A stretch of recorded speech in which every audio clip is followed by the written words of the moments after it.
आगे बढ़ते हुए इस वक्त की बड़ी खबर है, ब्रेकिंग न्यूज यह है कि नीतीश के नेतृत्व में जेडीयू, आरजेडी और कांग्रेस का गठबंधन चुनाव लड़ेगा। इस वक्त की बड़ी खबर, नीतीश की अगुवाई में जेडीयू आरजेडी गठबंधन चुनाव लड़ेगा। कांग्रेस भी गठबंधन में शामिल है। सीटों पर बातचीत जारी है। नीतीश के नेतृत्व में चुनाव लड़ने के कारण आरजेडी को कुछ ज्यादा सीटें मिलने की उम्मीद है। आज शाम में लालू, शरद और मुलायम सिंह यादव के बीच में मीटिंग होगी।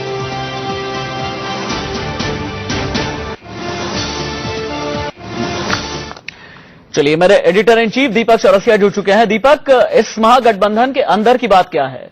देखिए, अंदर की बात यह है कि लगभग ये तय हो चुका है कि नीतीश की अगुवाई में ये चुनाव लड़े जाएंगे और राशिद, संजय और रजत, हमारे जो दो रिपोर्टर इस वक्त घूम रहे हैं फील्ड के अंदर और जो पूरी खबर कलेक्ट कर रहे हैं, उसके मुताबिक, उसके विश्लेषण के मुताबिक ये बात लगभग तय है। पहला, नीतीश की अगुवाई में चुनाव लड़े जाएंगे। दूसरा, नीतीश कुमार खुद ये बात कंफर्म कर चुके हैं कि अभी तक सीपीआई, कांग्रेस, आरजेडी और जेडीयू का गठबंधन, चूंकि उपचुनाव के अंदर भी चुनाव लड़ चुका है एक साथ, इसीलिए ये गठबंधन इस विधानसभा चुनाव में भी एक महागठबंधन बनाकर चुनाव लड़ेगा।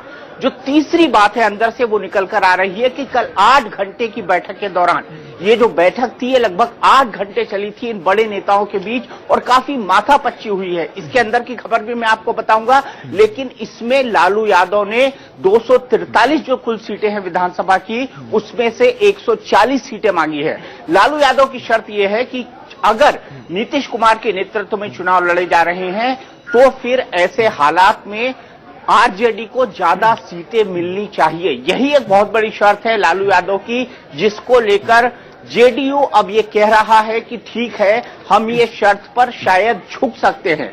इसके अलावा कई सारी चीजें हुई हैं। कल राहुल गांधी से नीतीश कुमार की मुलाकात हुई है। वो आम और लीची भी लेके गए राहुल गांधी के घर। उन्होंने नरेंद्र मोदी को भी आम और लीची भेंट की है और ये जो फलों की मिठास है, जब राहुल गांधी के घर पहुंची तो उससे लालू यादव थोड़ा आहत हुए। उन्होंने इस बात की शिकायत मुलायम सिंह यादव से की और मुलायम सिंह यादव ने संकेतों में नीतीश कुमार को ये कहा भी कि आपको पहले यहां पर गठबंधन की बात करनी चाहिए थी और उसके बाद राहुल गांधी से अगर आप मिलते तो बेहतर संकेत जाता।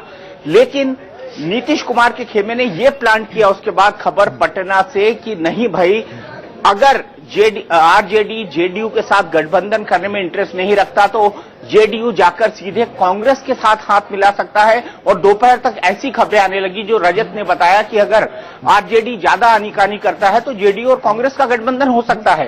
तो मेरे ख्याल से काफी हेक्टिक बार्गेनिंग हुई है दोनों पॉलिटिकल पार्टी के बीच में और उसके बाद मुलायम सिंह यादव ने बीच का रास्ता निकाला है, रामगोपाल यादव ने बीच का रास्ता निकाला है और मुझे लगता है कि शाम को इसके बारे में कोई औपचारिक ऐलान हो सकता है। लेकिन नीतीश की दावेदारी और नीतीश की उम्मीदवारी लगभग तय दिखाई दे रही है। ठीक है दीपक, आप रहिए हमारे साथ में। मेरे दो सहयोगी मेरे साथ जुड़ चुके हैं। संजय शर्मा फोन लाइन पर जुड़ चुके हैं। मुलायम सिंह यादव के घर के ठीक बाहर से मेरे सहयोगी रजत राकेश टंडन भी जुड़ चुके हैं। संजय, चूंकि एक बड़ी एक्सक्लूसिव जानकारी अभी दीपक ने दी है कि नीतीश कुमार दिल्ली आए और तमाम नेताओं को आम और लीची बांट रहे हैं। ये आम और लीची किस बागीचे से तोड़ी है? एक अड़े मार्ग से तो नहीं निकली है ये? देखिए राशिद, जो लीची और आम की जहां तक बात है तो वो लीची और आम फिलहाल कम से कम लालू यादव को तो अभी तक नीतीश कुमार ने नहीं दी है और यही नाराजगी लालू यादव की बरकरार है। अभी तक लालू यादव सीटें ज्यादा चाहते हैं। अगर नीतीश कुमार के नेतृत्व में चुनाव लड़ा जाता है तो 2 से 3 दिन और लगेंगे। अभी भी हमको यही बताया गया है। हम अभी थोड़ी देर पहले शरद यादव से हमारी बातचीत हुई थी। उन्होंने हमको यही बताया कि अभी भी 2 से 3 दिन और लग सकते हैं। सीटों में फिर बातचीत अटकी हुई है। सीटें कौन कितनी लड़ेगा इस पर सवाल खड़े हुए हैं। और साथ ही साथ क्योंकि जेडीयू के नेता को मुख्यमंत्री के तौर पर सभी ने तय कर लिया है, सभी ने स्वीकार कर लिया है, तो उनके नेतृत्व में जब चुनाव लड़ा जाएगा तो लालू यादव अब सीटें ज्यादा मांग रहे हैं। लेकिन नीतीश कुमार ने यहाँ पर चालबाजी की है, थोड़ा सा शेर मात का खेल खेला है।